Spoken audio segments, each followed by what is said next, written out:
Good morning student. आज हम angular momentum के बारे में पढ़ेंगे। एंगुलर मोमेंटम होता क्या है? एंगुलर मोमेंटम लीनियर मोमेंटम और उसके perpendicular distance axis of rotation से उन दोनों की प्रोडक्ट एंगुलर मोमेंटम कहलाती है। Angular momentum is defined as the product of linear momentum and perpendicular distance from the axis of rotations और line of force of action.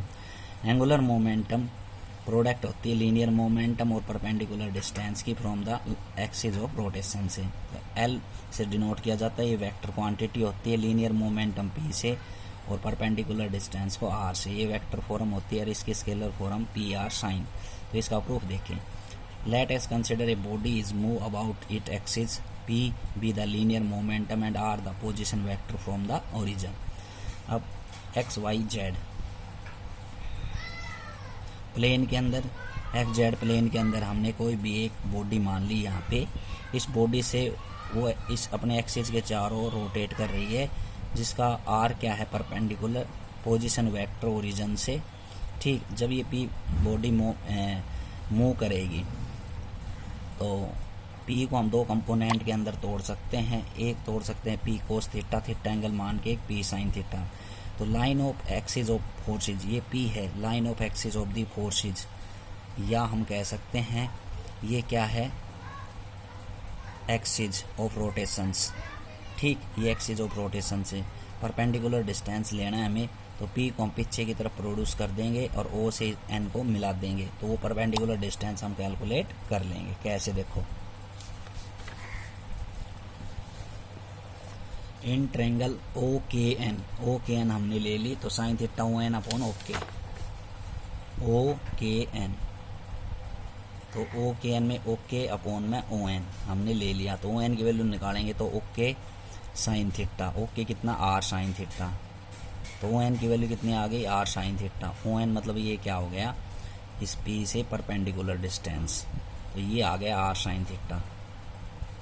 तो ये value रख देंगे हम। कैसे? ओ एन की वैल्यू आ गई आर साइन थीटा।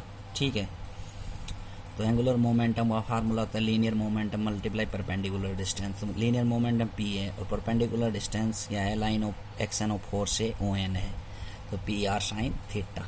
ठीक, इसको हम वेक्टर फॉर्म के अंदर लिख सकते हैं, आर क्रॉस पी। ये वेक्टर क्वांटिटी होती है। डायरेक्शन ऑफ, हम इसकी डायरेक्शन जो है एल की, वो Fleming right hand thumb rule से देते हैं, राइट हैंड स्क्रू रूल से देते हैं। एस आई यूनिट इसकी किलोग्राम मीटर स्क्वायर पर सेकंड है और ग्राम सेंटीमीटर स्क्वायर पर second C G S unit. Dimensional formula ml/t-1 है। अब लेसन पढ़ते हैं एंगुलर मोमेंटम एंड टॉर्क के बीच में। तो एंगुलर मोमेंटम होता है आर क्रॉस पी।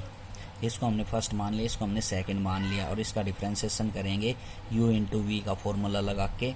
तो इसका फार्मूला होता है first as it is differentiation of second, second as it is differentiation of first. तो D L upon D T, time के रेस्पेक्ट में कर रहे हैं तो एल का होगा डी बाई डी टी।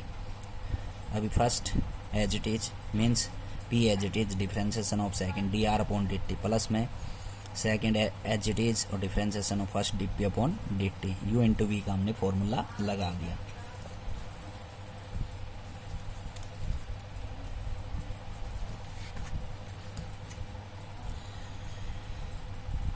अब डी आर अपॉन में D T rate of change of displacement velocity होती है।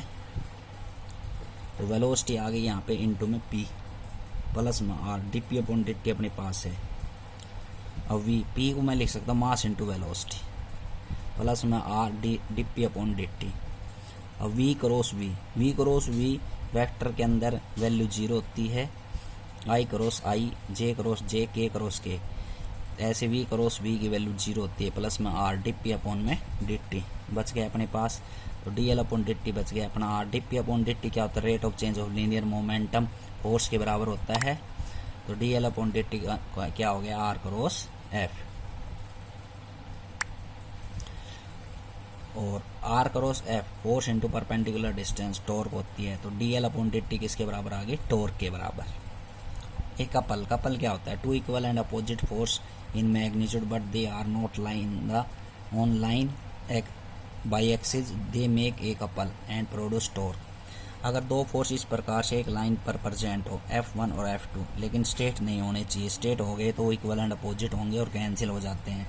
तो ये जो मेथड है हम आगे बहुत यूज करेंगे कपलिंग वाला, +2 के अंदर भी आएगा, 1 के अंदर भी। These two force make a couple, जब ये दो कपल्स आपस में रोटेट करते हैं तो ये कपल बनाते हैं और कपल बनने की वजह से टॉर्क प्रोड्यूस होती है इनके अंदर, तो ये होता है कपलिंग। इक्विलिब्रियम कंडीशन क्या होता है? External force and internal force acting on the whole isolated system remains zero. Equilibrium conditions क्या होती है? मतलब सभी फोर्स क्या रहते हैं? जीरो। तो फोर्स लीनियर मोशन के अंदर जीरो रहेगा, एक्सटर्नल फोर्स यहाँ पे जीरो रहे तो टॉर्क एक्सटर्नल जीरो रहती है रोटेशनल मोशन के अंदर। तो ये पार्ट खत्म हो गया 5th A, कल हम 5th B पढ़ाएंगे। Thank you.